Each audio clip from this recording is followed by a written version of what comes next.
from the SPLM describes it as disappointing the continued clashes between SSPDF and armed civilians in Nasir County. He stated this at the backdrop of the role of military to protect civilians and their properties. The general made remarks during Citizen VM technical meeting in Juba this morning. Gentlemen, I also would like to say we as Ayutugono representatives are disappointed with the continuous of clashes at Nasser between the SSPDF forces and the armed civilian, including the youth, the white army. This is very disappointment, and we consider the role of the security forces, including the military, to protect security and properties of the civil population. Major General Gianni Kowani, representing SOA, urges the ceasefire monitoring body Citizen VM to investigate the root causes of the conflict in Nasir.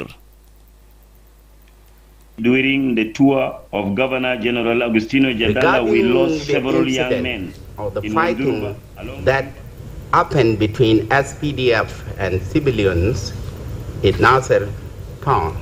Citizen was find the root cause of the conflict.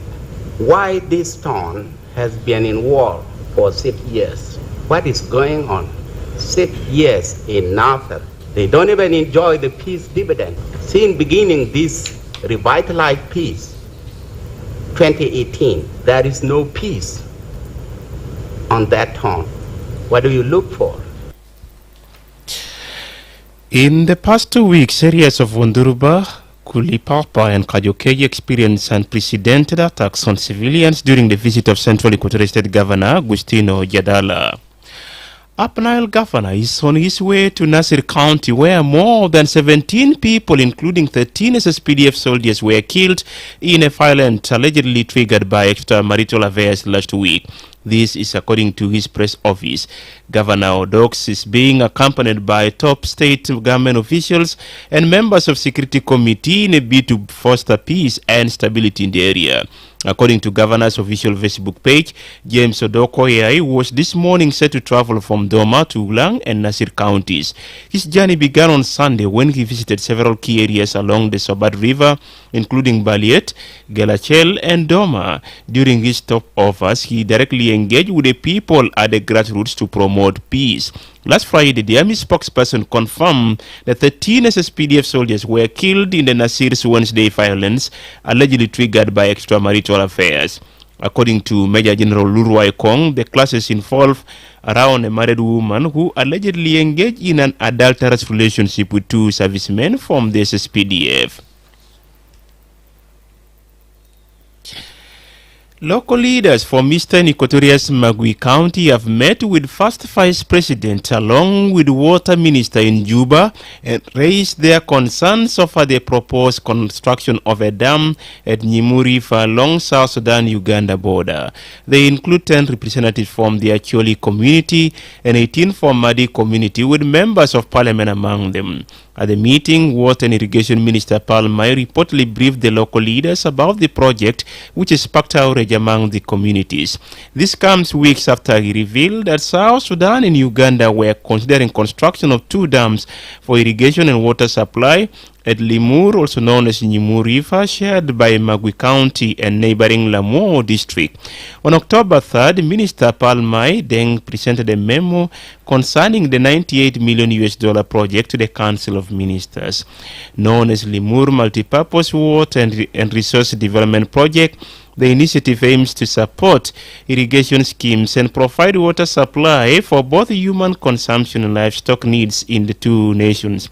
Disclosing the project to media following a cabinet meeting, Information Deputy Minister Maiju Korok said 1 dam would be built on the South Sudan site at an estimated cost of $36 million. According to Dr. Korok, the cabinet delayed the project and directed the Water and Irrigation Minister to provide maps for the project area and tasked to do consultations with other stakeholders, including communities. Emmanuel Joseph Akile reports.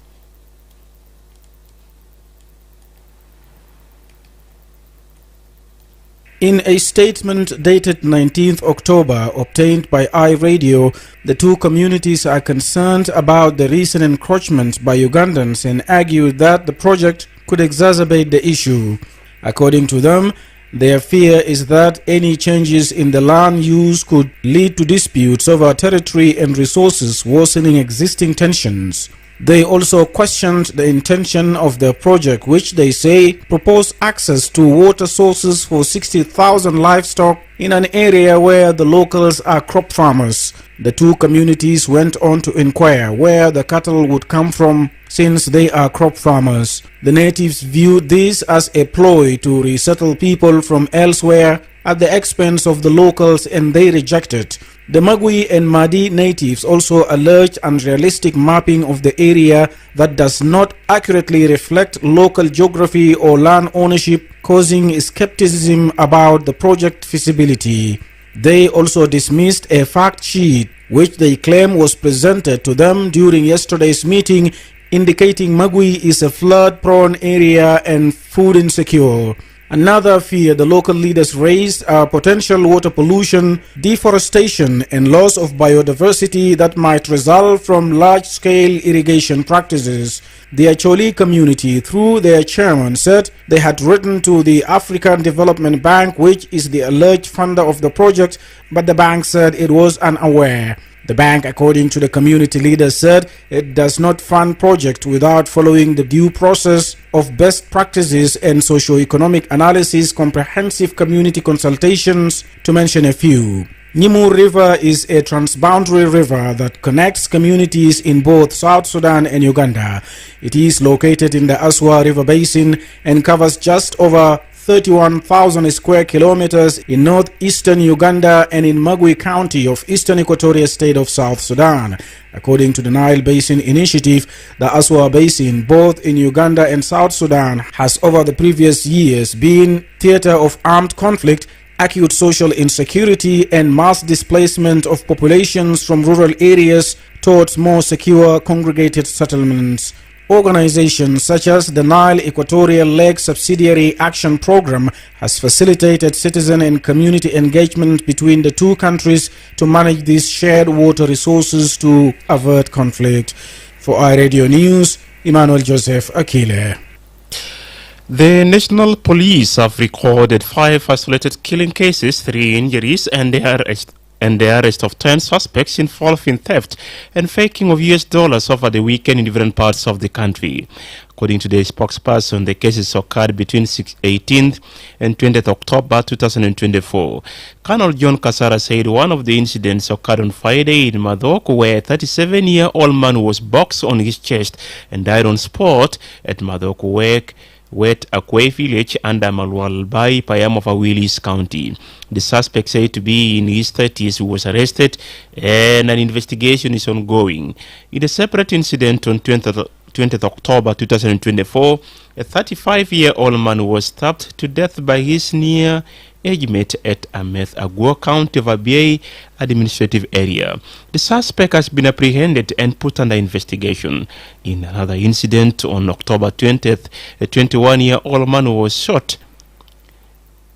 A 21-year-old man shot dead 2 civilians and injured another one at Kwanyulual Payam of Koch County, Unity State. He reportedly committed the offense after he was beaten by the victims using sticks while in a sexual act with their sister. Meanwhile, on the same day, a 40-year-old woman committed suicide by hanging herself to death in her house at an IDP camp in Unity State. Kasara spoke to the media on Friday. Summary of security reports for date 18, 19, and 20 for the year 2024. Crime affairs. The general level of crime is normal and the significant grievous offense committed is: on 20 October 2024 around 7 a.m. a 35-year-old man was stabbed to death by a 36-year-old man using knife at Ameth Agwak, County of Abyei administrative area. On 20 October 2024 around 3 a.m. A 21-year-old man shot dead 2 civilians and injured another one person at Kwajlual Payam of Khoi County because he was beaten by the victim using sticks at the time when he was found having sexual intercourse with his sister. A criminal case was initiated at Koch County Police Division. The police are pursuing the suspect and the investigation is going on. Meanwhile, in Juba, a criminal investigation department personnel managed to apprehend 5 suspects with fake notes of $1,500 at different locations. The main suspect was arrested at Suksita residential area and they are still pursuing the supplier of these fake dollars. Among these 5 suspects, 4 suspects are South Sudanese and 1 suspect is an Ethiopian. This is iRadio Afternoon News, and now to the stories from the international scene. Masuba Memo joins us. Thanks, Moyo Jacob. Making headlines around the world, China held a live firing exercise from its territory closest to Taiwan 1 week after it launched a large-scale drill encircling the island. Chinese military drills off the Taiwanese coast have intensified in recent years as it claims over the self-governed island have grown. Beijing announced late on Monday that an area around Nushan, an island 105 kilometers from Taiwan, will be closed for drills for 4 hours from 9 a.m. local time to 1 p.m. on Tuesday. Elsewhere, the Lebanese Health Ministry said 13 people were killed and 54 injured in an Israeli strike near a hospital in Beirut.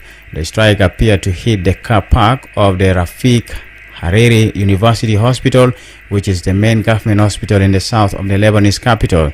Israel said it was targeting Hezbollah facilities. Lebanon's Hezbollah group says it launched rockets into northern Israel, with sirens sounding in the central Samaria region early on Tuesday. Finally, UK government is releasing 1,100 more prisoners early as part of its emergency plan to ease overcrowding in jails in England and Wales. Offenders serving more than 5 years will be released on license after spending 40% of their time behind bars, a scheme that excludes those convicted of serious violence, sex crimes and terrorism. The second tranche of emergency release since September comes as ministers launch a major review of sentencing that is likely to lead to new forms of punishment outside of jails. That's all making headlines around the world. Back to you, Moyo Jacob. Thank you, Lasuba Memo. Let's move on to the world of sports, and here now we are joined by Emmanuel Joseph Akile. South Sudan national football team has unveiled a 33-player provisional squad in preparation for the crucial CHAN 2024 qualifier against Kenya on October 27th. The announcement was made by the head coach, marking a significant step as the country gears up for the much-anticipated first leg at Juba National Stadium. As the countdown to the match begins, all eyes will be on Juba as the team intensifies its preparations. Elsewhere, Liverpool captain Virgil van Dijk has said he has opened talks with the club about signing a new deal. The 33-year-old has been at Anfield since January 2018 and his current contract runs out at the end of the season. Discussions are ongoing. We will see what happens in the future, said the Netherlands Dijk. And finally, US Open champion Aryna Sabalenka has risen to number 1 in the latest WTA rankings, ending Iga Swiatek's 11-month stay at the summit. Belarusian Sabalenka, who also retained her Australian Open title in January, tops the rankings for the second time after an 8-week stay between September and November 2023. Neither player was in action last week, but Poland's Swiatek drops to second after being given a points penalty for failing to compete in the mandatory 6 WTA 500 events. That's all from the world of sports, and back to you, Moyo Jacob Felix. Thank you, Emmanuel Joseph Akile, for the stories from the world of sports. This is iRadio Afternoon News, and now to end this bulletin, here are the headlines again. Representatives of the peace parties have condemned the violent incident in Nasir County of Upper Nile State that claimed 17 lives last week and called for an immediate investigation. Religious leaders in Central Equatoria have called for coordinated efforts to promote peace and reconciliation in the state after the targeted killing of more than 23 young men this month alone. And Upper Nile Governor is on his way to Nasir County, where more than 17 people, including 13 SSPDF soldiers, were killed in a violent allegedly triggered by extramarital affairs last week. And that's the end of iRadio Afternoon News. If there is a story or an event you like iRadio to cover or report about, please send us a text message on +211 925 287 and 870. It's also our WhatsApp number. Follow us on X at iRadio Juba, like our Facebook page, iRadio. Subscribe to our YouTube channel at iRadio South Sudan.